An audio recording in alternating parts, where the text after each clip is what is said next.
দেখুন এই সেই সিলিং ফ্যান, যেই সিলিং ফ্যানের বডি সম্পূর্ণ ঢেউটুন দিয়ে তৈরি করা এবং এই সিলিং ফ্যান খুলে রিপেয়ার করা অত সহজ নয়। যারা নতুন টেকনিশিয়ান ভাই আছেন, এই ঢেউটিন মার্কা সিলিং ফ্যান কীভাবে খুলবেন, কীভাবে সেট করবেন, কীভাবে রিপেয়ার করবেন A to Z দেখাবো এই ভিডিওতে। তাই ভিডিওটা কোনো রকম টানা হেঁচড়া না করে শেষ পর্যন্ত দেখবেন, আশা করি অনেক কিছু শিখতে পারবেন। আমাদের চ্যানেলে সবসময় শিক্ষণীয় ভিডিও দেওয়া হয়, তাই চ্যানেলটি সাবস্ক্রাইব করে রাখুন, কাজে আসবে। এই ফ্যানটি আমি খুলতেছি, দেখুন কোম্পানি কীভাবে মানুষকে ঠকিয়ে টাকাগুলো নিয়ে যাচ্ছে। এই বডিগুলো সম্পূর্ণ ঢেউটিন দিয়ে তৈরি করা, দেখতেই পাচ্ছেন আমি কত সহজে ফ্যানটি খুলেছি। আসলে অত সহজে ফ্যানটি খোলা সহজ নয়। প্রিয় দর্শক, আমার কাছে একটি সিলিং ফ্যান আসছে রিপেয়ারের জন্য। এই সিলিং ফ্যান অন্য সিলিং ফ্যানের মতো না, এই সিলিং ফ্যানের একটু ভিন্নতা আছে। অন্য সিলিং ফ্যানে দেখেছেন বডির সাথে একটি স্ক্রু লাগানো থাকে, কিন্তু এই সিলিং ফ্যানে দেখেন ডাইরেক্ট নাট বোল্ট সিস্টেম করা। সব ফ্যানের স্ক্রু থাকে আর এই ফ্যানের দেখেন নাট বোল্ট সিস্টেম করা।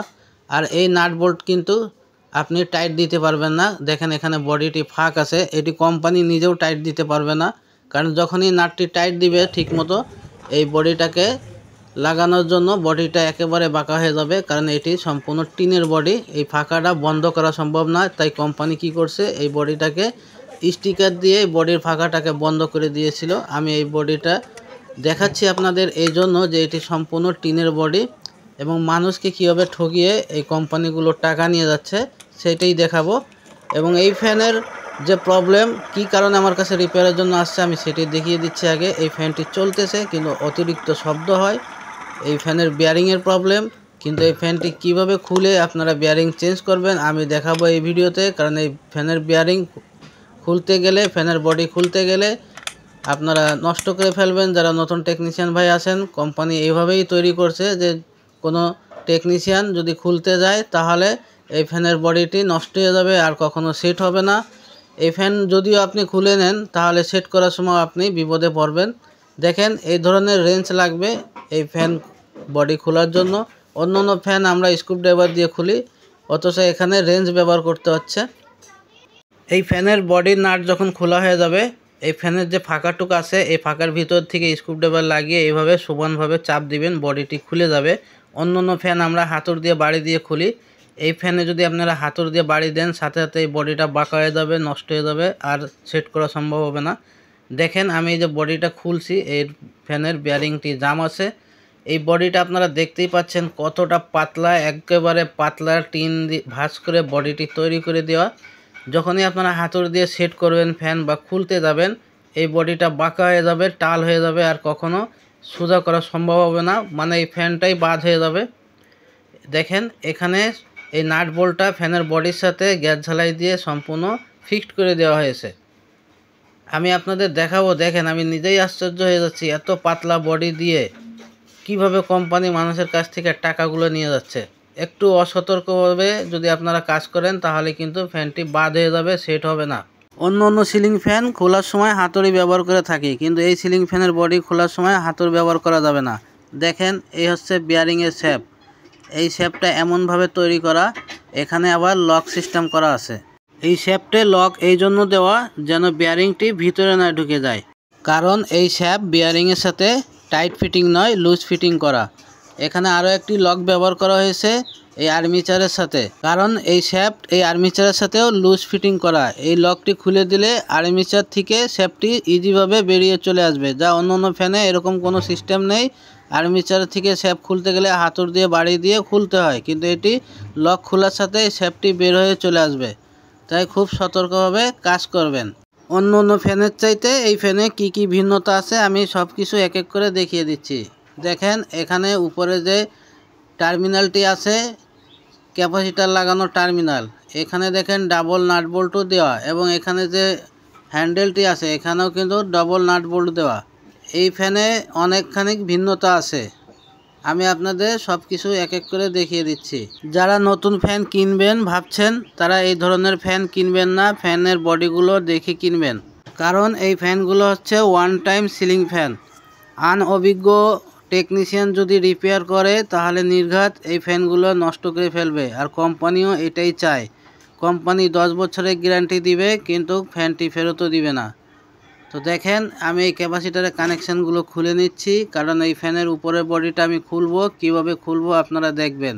খুব সতর্কভাবে এই ফ্যানের বডিগুলো খুলে আবার সেট করতে হবে। এখানে যে টার্মিনালটি দেখতেছেন ক্যাপাসিটার লাগানো টার্মিনাল, এই টার্মিনালটি দেখেন একটু ভিন্নতা আছে। এই ধরনের টার্মিনাল কোনো সিলিং ফ্যানে আপনারা পাবেন না। আর এখানে দেখেন এইভাবে আমি হালকা করে বাড়ি দিচ্ছি, বডিটা খুলে চলে আসতেছে। এর কারণ হচ্ছে বিয়ারিংগুলো বডির সাথে একেবারে লুজ ফিটিং করা। যদি টাইট করে দেয় কোম্পানি তাহলে বডিটা বাঁকা হয়ে যাবে, খুলবে না। অনেক টেকনিশিয়ান ভাই হাতুড় দিয়ে বাড়ি দিয়ে খুলতে যাবেন, বাঁকা করে ফেলবেন। এখানে বিয়ারিংটা দেওয়া নিম্নমানের বিয়ারিং। এখানে দেখেন আরও একটু ভিন্নতা আছে। এই শেপটা কতখানি ফাড়া আছে, তারটি একেবারে বাইরে বের হয়ে গেছে। তো আমরা এই সুযোগটাকেই কাজে লাগাবো। এই বিয়ারিংটা পুলারের মাধ্যমে খুলবো। এই বিয়ারিংটা বেশি টাইট নয়, তাই হালকা ঘুরালেই বিয়ারিংটি খুলে চলে আসবে। দেখুন আমি কিভাবে বিয়ারিংটি খুলে নিচ্ছি। আমাদের এখানে ইন্ডাকশন কুকার রিপেয়ারিংয়ের কোর্স করানো হয় অনলাইনের মাধ্যমে। যারা এই কোর্সটি করতে চান ভিডিওতে দেওয়া নম্বরে কল দিয়ে বিস্তারিত জেনে নিতে পারেন। দেখুন আমি কিভাবে বিয়ারিংটি খুলে নিচ্ছি পুলার দিয়ে। এই পুলার যদি থাকে আপনাদের, বিয়ারিংটি খুলে নেবেন এভাবে।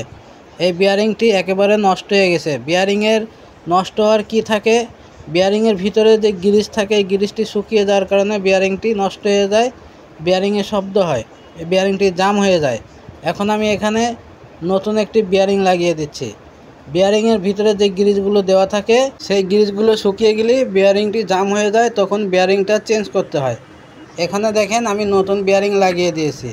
নতুন বিয়ারিং কীভাবে আমি সেট করি আপনারা একটু ফলো করেন। এই ফ্যানে কোনো রকম এদিক ওদিক বাড়ি দেওয়া যাবে না, খুবই সাবধানতার সাথে বিয়ারিংটি সেট করে নিতে হবে। তাই আমি বিয়ারিংটি সেট করে নিয়েছি।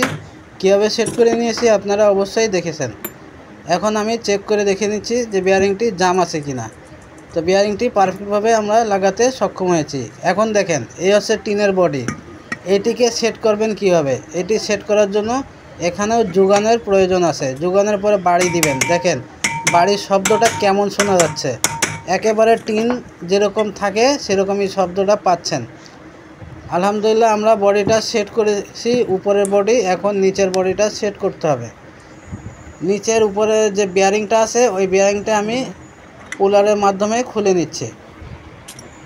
এই পুলার দিয়ে বিয়ারিং খোলা খুবই সহজ। দেখতে পাচ্ছেন আমি এখানে পুলারটি ঢুকিয়ে দিয়েছি। এখন এই পুলারের উপরে যে চাবিটা আছে এই চাবিটাকে ঢুকিয়ে দিতে হবে। একটু হাতুড়ে বাড়ি দিয়ে আমি ঢুকিয়ে দিচ্ছি। দেখেন আস্তে আস্তে এভাবে বাড়ি দিবেন, বিয়ারিংটি উঠে চলে আসবে। দেখতে পাচ্ছেন খুব সহজে বিয়ারিংটি খুলে চলে আসলো। এইভাবে আপনারা পুলারের মাধ্যমে বিয়ারিংগুলো খুলে নিতে পারেন। এই বিয়ারিং পুলার কিনতে চাইলে ভিডিওতে দেওয়া নম্বরে সরাসরি যোগাযোগ করতে পারেন। তো আমি এখানে বিয়ারিংটি সেট করে দিচ্ছি। নতুন বিয়ারিংটি সেট করবেন এরকম কাঠের একটা টুকরো দিয়ে বাড়ি দিবেন, সেট হয়ে যাবে। কারণ এই টিনের বডি যদি জোরে বাড়ি দেন তাহলে টিনটি বেঁকা হয়ে যেতে পারে। বাঁকা হয়ে গেলে টিনের ফ্যানের বডিটা সেট করা সম্ভব হবে না। এখন এখানে দেখেন তিনটা যে বোল্ট আছে এই বোল্টের ভিতরে উপরে বডিটাকে সুন্দর করে বসিয়ে আস্তে করে একটু বাড়ি দিবেন যেন নিচের বিয়ারিংয়ের শেপটা ঢুকে যায়। তারপরে এখানে যে নাটগুলো দেওয়া থাকে এই নাটগুলো আপনারা এভাবে হাত দিয়ে আগে টাইট দিয়ে নেবেন। আমাদের এখানে induction cooker, rice cooker, Blender, ceiling fan, charger fan যাবতীয় এই পার্টসগুলো আপনারা আমাদের কাছ থেকে নিতে পারেন ভিডিওতে দেওয়া নাম্বারে কল দিয়ে।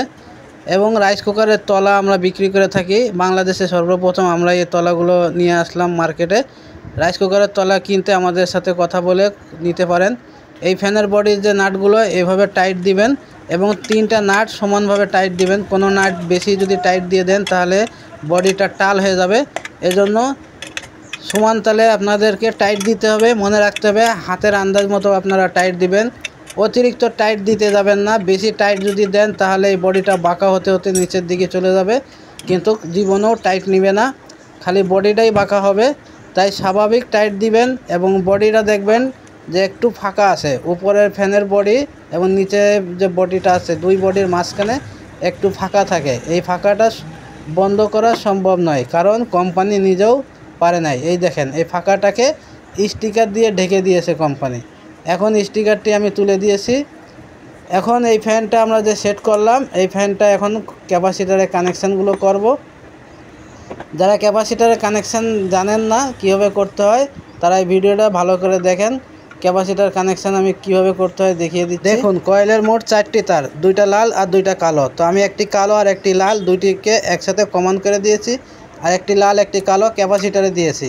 এখন লালে দিলে ফ্যানটি সোজা চলতেছে, কালোতে দিলে ফ্যানটি উল্টা ঘুরতেছে। তো লালে যেহেতু সোজা ঘুরতেছে, আমরা লালে কানেকশানটি করে দিব। এখন আমাদের কানেকশান করা শেষ। আমরা এখানে ক্যাপাসিটারটি ভালোভাবে সেট করে দিচ্ছি। ক্যাপাসিটার সেট করার আগে অবশ্যই কানেকশানগুলো ভালো করে টেপিং করে নেবেন, যেন শর্ট সার্কিট না হয়। এখানে এখন উপরে যে হ্যান্ডেলটি থাকে, এই হ্যান্ডেলের ভিতর দিয়ে আমরা তারটি উপরের দিকে বের করে নিব।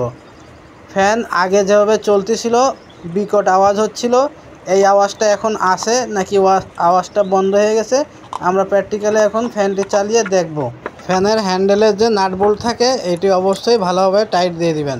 অন্য ফ্যানে একটি নাট বোল্ট থাকে, এর ভিতরে 2টি দেওয়া আছে, 2টাকে আমরা ভালো করে টাইট দিয়ে নিব। এখন আমি সিরিজে প্রথমে লাইনটি দিয়ে চেক করব যে আমাদের ফ্যানটি সিরিজে চলে কিনা। দেখতে পাচ্ছেন ফ্যানটি চলতেছে এবং ভালো স্পিড হয়েছে, ফ্যানে কোনো শব্দ নাই।